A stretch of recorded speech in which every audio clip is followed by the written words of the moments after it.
உஷார் மக்களே, எச்சரிக்கையாக இருங்க. எந்தெந்த மாவட்டத்தில் கடுமையான வெப்பநிலை மற்றும் பனிப்பொழிவுகள் தீவிரமாகுமா அப்படின்னு சொல்லி மிக தெளிவாக நம்ம பார்க்கலாம். நீங்க மறக்காம லைக் பண்ணுங்க, சப்ஸ்கிரைப் பண்ணி தொடர்ந்து சப்போர்ட் பண்ணுங்க. துல்லியமான வானிலை இருக்கையும் பெற்றுக்கொள்ளுங்க. இனி அடுத்தடுத்து வரக்கூடிய தேதிகள் மற்றும் நாட்களிலும் அநேக இடங்கள்ல நமக்கு வானம் ஓரளவு மேகமூட்டமாகவும் வறண்ட வானிலை மட்டுமே தமிழ்நாட்டில் இருக்க போகிறது. இன்னொரு பக்கம் பகல் நேர வெப்பநிலையும் நமக்கு தீவிரமாக இருக்கும்.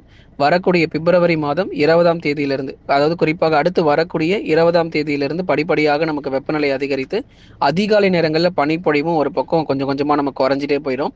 ஏன்னா இப்போ நமக்கு பனிப்பொழிவானது நமக்கு கரூர் பரமத்தி பகுதிகளில் 15.5 டிகிரி செல்சியஸாக நமக்கு வெப்பநிலை குறைஞ்சபட்ச வெப்பநிலை பதிவாகிட்டு இருக்கு. அதே மாதிரி அதிகபட்ச வெப்பநிலை பொறுத்த வரைக்கும் திருப்பத்தூர் மாவட்டங்களில் 36 டிகிரி செல்சியஸாக வெப்பநிலை பொறுத்த வரைக்கும் பதிவாகிட்டு இருக்கு. இது மேலும் தீவிரமாகுமா அப்படின்னா கண்டிப்பாக தீவிரமாக இருக்கும். அதாவது நமக்கு 37 டிகிரி செல்சியஸ்க்கு மேல் வெப்பநிலை பொறுத்த வரைக்கும் பதிவாக வாய்ப்புகள் இருக்கிறது. ஆகவே நம்ம உள் மாவட்டங்கள் பொறுத்தவரை அநேக இடங்களிலும், அதைத் தொடர்ந்து கடலோர மாவட்டத்தில் ஒரு சில இடங்களிலும் பிப்ரவரி இறுதி முதல் பகல் நேர வெப்பநிலையானது கண்டிப்பாக தீவிரம் அடையும்.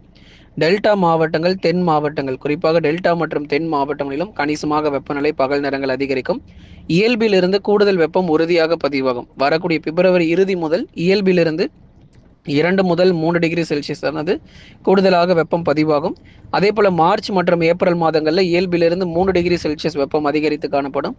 மே மாதங்களில் இயல்பிலிருந்து 4 டிகிரி செல்சியஸ் வரைக்கும் வெப்பம் அதிகரித்து காணப்பட போகுது.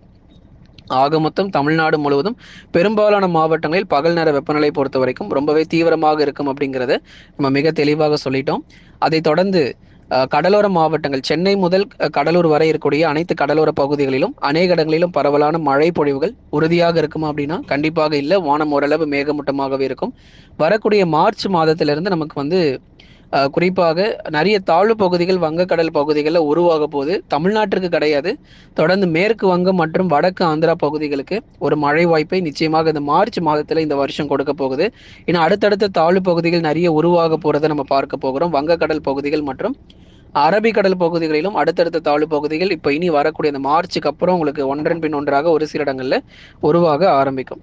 அதைத் தொடர்ந்து நம்ம தென் மாவட்ட பகுதிகளிலும் பெரும்பாலான இடங்களில் மழை தொடர்ந்து நம்ம எதிர்பார்க்கலாம். வங்கக்கடல் பகுதிகள் மற்றும் அரபிக்கடல் பகுதிகளிலும் அடுத்தடுத்த தாழ்வு பகுதிகள் தொடர்ந்து தீவிரமாகவே இருக்கும். அனைத்து இடங்களிலும் நமக்கு மழை வாய்ப்புகள் அப்படிங்கிறது நிச்சயம் அதிகரிக்க வாய்ப்பு இல்லை. குறைஞ்சபட்ச வெப்பநிலை பொறுத்த வரைக்கும் உள் மாவட்டத்தில் மட்டுமே நமக்கு இருப்பதற்கான வாய்ப்பு தற்போதைக்கு இருக்கிறது.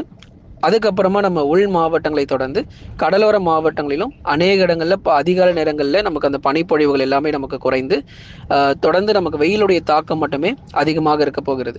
ஆகவே நம்ம தமிழக மேற்கு தொடர்ச்சி மலையொட்டிய மாவட்டங்கள், உள் மாவட்டங்கள் மற்றும் தென் மாவட்டங்களிலும் வானிலை பொறுத்த வரைக்கும் வறண்ட வானிலையும் அதை தொடர்ந்து மழை வாய்ப்புகள் மிக குறைவாகவும் காணப்படும் நண்பர்களே.